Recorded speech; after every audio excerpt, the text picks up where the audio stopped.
এই যুবক, কয়েকদিন আগে একটা মিস কল আইসিন না দেশে, কয়েকদিন আগে। কেমন বুঝলাই? কই সেকেন্ড লাগবে? শুধু একটা ধাক্কা দিবে আর একটা কাপ দিবে,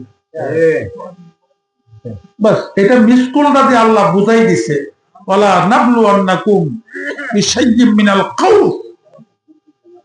আল্লাহ বলে ওয়ালা নাবলুয়ান্নাকুম বিশাইয়্যিম মিনাল খাউফ, আমি তোমাদেরকে বিভিন্ন বিষয়বস্তু দ্বারা পরীক্ষা নিব এবং খাউফ, তোমাদেরকে ভয়ভীতি দেখাবো। এই মিয়া ভূমিকম্প পাইলে বই পাইছেন না? যারা বই পাইছি না, এই কথাটা কাঁচা মিশা লাগছে, এর থেকে আর সাক্ষী কইবে ভাই। আল্লাহ বলতেছে খাউফ, আমি তোমাদেরকে ভয়ভীতি দেখাবো। আর এই সমস্ত বই দেখানোর পরও যদি তোমরা বই না পাও, এই সমস্ত বই দেখানোর পরও তোমরা যদি আমার দিকে ফিরা না আসো, আমি তোমাদের রিজিকের উপর আঘাত দিব। কিসের উপর? এই যুবক, কিসের উপর? খাও, বই যদি না পাও, আমি তোমাদের রিজিকের উপর আঘাত দিব। তুমি দেখবা কামাই রোজি রোজগার ঠিকই করতেছো, পকেট ভর্তি টাকা আসে, কিন্তু হিসাব মিলাই দেখবো কোনো বরকত নাই। আছে না? ও বাবা, আছে না? টাকা ইনকাম ঠিকই হইতেছে, অনেক ইনকাম হয়, কিন্তু হিসাব মিলাইলে বরকত নাই। শুধু দৌড়ের উপর আসো, খাম করতেছে।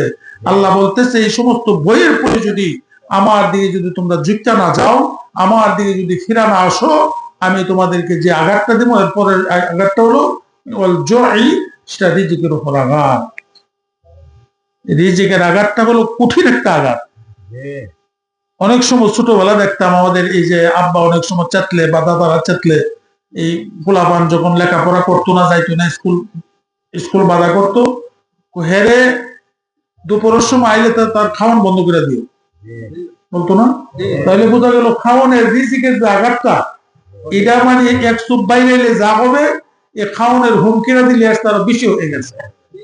আল্লাহ কতটি বোঝাইতে চাইতেছে, ওয়ালা নাবলুয়ান্নাকুম বিশাইয়্যিম মিনাল খাউফ, বই যদি পাইছো বাচ্চা গেছো, যদি বই না পাবা তোমার রিজিকের উপর আঘাত দেওয়া হবে। এই মিস কলটা দেওয়ার পরে আমরা যারা বুঝ জ্বালাইছি, তো আলহামদুলিল্লাহ, আল্লাহ রহমতে 5 ওয়াক্ত নামাজ আমাদের থেকে যাতে না ছুটে।